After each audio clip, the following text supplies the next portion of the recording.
Hello, everyone.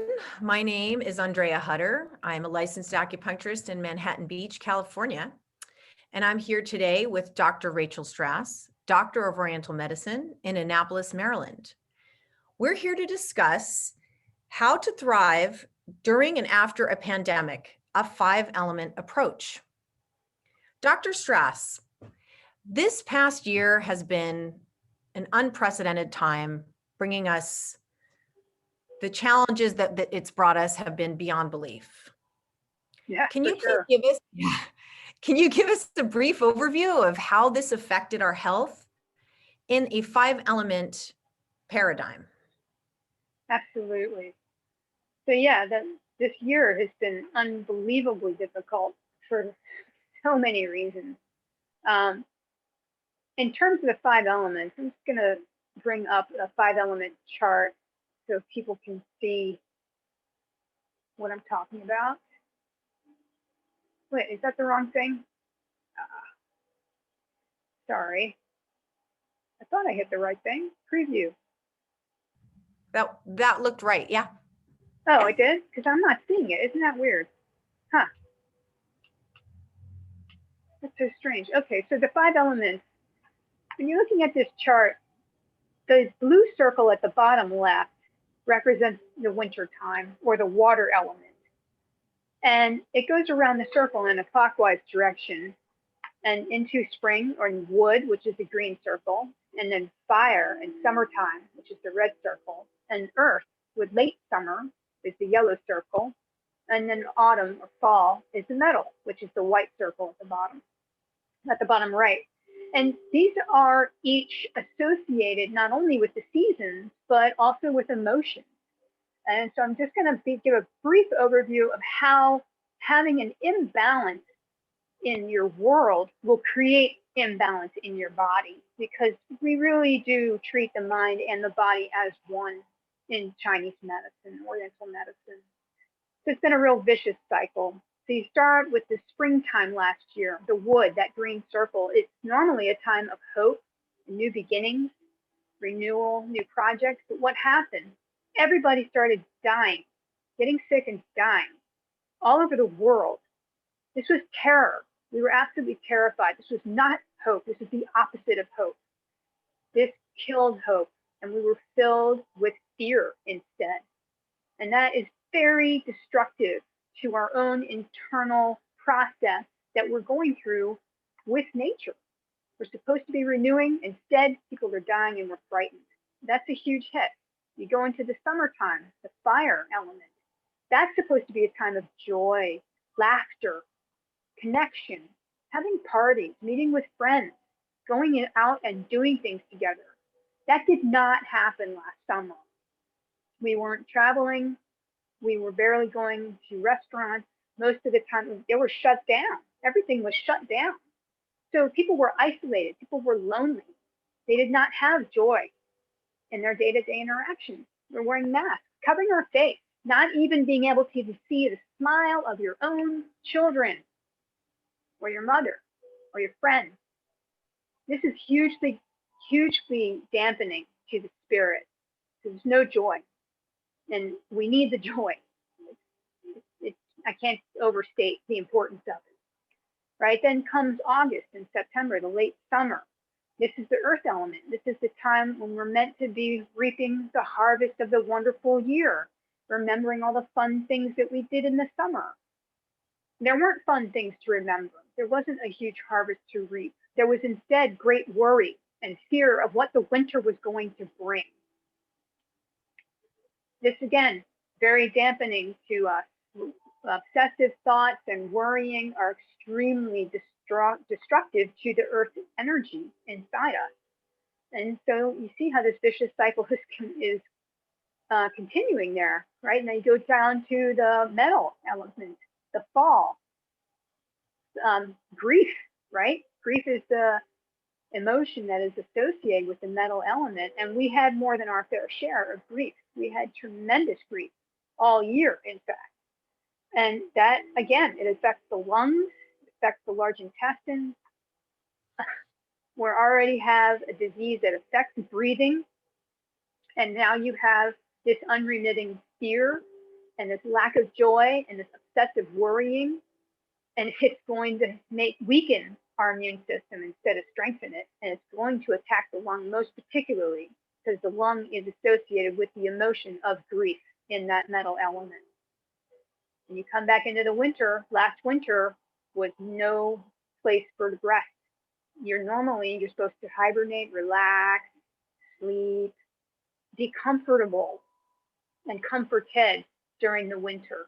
We did not have comfort last winter. We had fear again. And that is the emotion that is associated with the water element. When you have that level of fear and terror that we've been having, it's extremely damaging to the kidney meridian and the kidney organ. And so that is taxing to your adrenals. The adrenals are attached to the kidney. So a lot of people experience adrenal fatigue. Instead of being able to rest last winter, they were further depleted by the fear because it was affecting the body. So this is, this is taxing the chi, this is taxing the blood, this is taxing the yin, this is taxing our essence on all levels. This has been an absolute nightmare worldwide. Not only are we each individually suffering, but we are also collectively suffering. And there's no escape. This has been a terrible, terrible year for our health, mentally, emotionally, spiritually, and physically. Yes, I think we can all relate to that. But thank God, things seem to be trending in the right direction. We have up to 50% of the population adult population having received the COVID-19 vaccine. We have decreasing numbers of cases and deaths. And also things are starting to open back up. So people that had been isolated for the last year are starting to be able to see their loved ones and their friends and rejoin their community. These are positive changes, and that would be a good thing normally, but we're creating this positive change with an already depleted body. So talk about for a minute how this relates to the 5 elements and how this is going to sort of roll out. Absolutely. So the question is, are we out of the woods yet? We don't really know. We're in a place where there's a lot of unknowing. Yes, the cases are finally going down. Yes, we have 3 vaccines, and more than 50% of the population have been vaccinated. That's a wonderful thing. So they're not calling for a 4th wave anymore. And that's a wonderful thing. That's a relief, right? Especially people who have been vaccinated. So there's a lot of good that's happening now. And there's also a lot of repercussions that we're still experiencing from last year. Everybody knows someone who has lost a relative or a friend or a coworker to COVID all around the world. Everybody knows somebody or knows of someone who has died. And we are living with that grief. We are living with that loss still. And even though it is now springtime, at the time of this interview, we don't feel what we normally would feel in the spring because the last year has been so taxing. It has drained us. And so normally in the spring, we feel that energy, that uplifting. You see the sun is out longer and longer. You see that the leaves are out, flowers are out. Normally you would feel like going out and having a picnic or, planting your garden, like I said before. Not so much this year because we've been taxed. We don't have the chi and the substances and the essence to be really enthusiastic about much of anything. The wood element is associated with hope and anger. And what we're feeling is frustration. And that's what the wood element feels when it's blocked. It likes to get things done. When we don't have the energy to do all the stuff that we normally would do. Or if we do it, we're twice as tired and it's twice as hard, takes more time and more effort. And we're kind of like, why am I doing this? It's because we've been knocked out. and we haven't had time to recover yet. So people are tired everywhere because this went deep. This taxed our essence. It taxed our jing at a deeper level. So Absolutely. yeah, So with that in mind, we don't know what to expect in the future. What will the new normal be? You know, we know that it won't look anything like it did before the pandemic, but tapping into that hope and tapping into what Oriental medicine has to offer people, could you talk about how what we do as Oriental medicine practitioners um, would be a positive thing to try or do during this time and in the future? yes, thank you for asking. It's very important to look forward into the future because it's coming, right? And the future looks bright. If you look at the big picture, this is on the downhill slope. We are past the worst of it in this country. Um, so, we're not entirely out of the woods yet, but we're getting there. And in order to recover from an entire season, entire circle of seasons, not just one season, but this whole year, whole cycle of seasons of depletion, worry, fear, isolation, frustration, and grief, all of the negativity. We need to be in a place where we're peaceful, where we're safe, and where we're being taken care of. And I recommend people go on a vacation as soon as they possibly can. Get a change of scene. We've all seen way too much of our own living rooms, our own kitchens.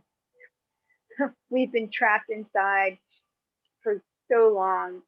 I think one of the best things you can do psychologically is to get a change of scene, get someone else to take care of you, give yourself a little pampering if you can, or find a way to just, camp out, go to someone else's house. If you can't go to a hotel somewhere, do a house swap with a friend. At least it's a change of scene.